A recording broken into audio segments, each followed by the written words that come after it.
I tell everyone that my son died, but that's not the truth. I'm a middle-aged married man and I tell everyone outside of my family that my son died years ago. This isn't entirely true though. My wife and I had a son many years ago and he was our only child. There were complications with his birth that left my wife unable to have any more children after that. He started off in life pretty much as any young child does, happy and with a bright future ahead of him. He was an absolute genius when it came down to math. In middle school he was able to do differential equations, which is something I had tremendous trouble with when I was in college and I'm an engineer.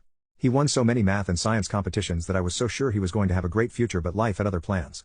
When he was 15 he began experimenting with illegal substances, and by the time he was 16 he was a full-blown addict.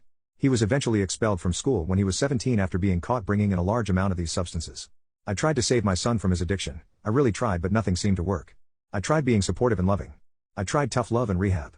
I even got him into therapy, but all of my efforts ended up failing.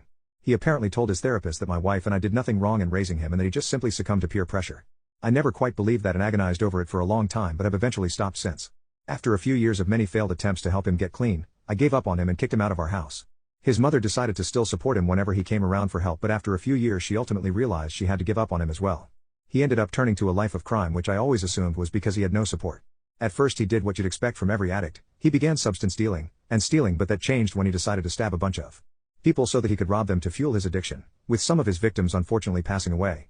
He was quickly caught, and probably the smartest decision he ever made after becoming an addict was getting a lawyer and accepting a plea deal. I went to court to follow his proceedings because as his father, I felt obligated to. My son was so unrecognizable and he was sobbing profusely, claiming that he was sorry and he wished he never touched substances in the first place, but he was in too deep to give it up. He ended up getting what was pretty much a life sentence. Even if he somehow gets out, he'll be an old man, and me and his mother would have long since passed away due to old age. Ever since he went to prison, he's been sending us letters at least once a month telling us how sorry he is and how he wished he was living with us while experiencing the normal life we had always dreamed for him. I stopped reading them years ago and shred them every time I receive one. It hurts too much. My son will never get out, we will never see him again, and as far as I'm concerned, he died when he was 15 years old.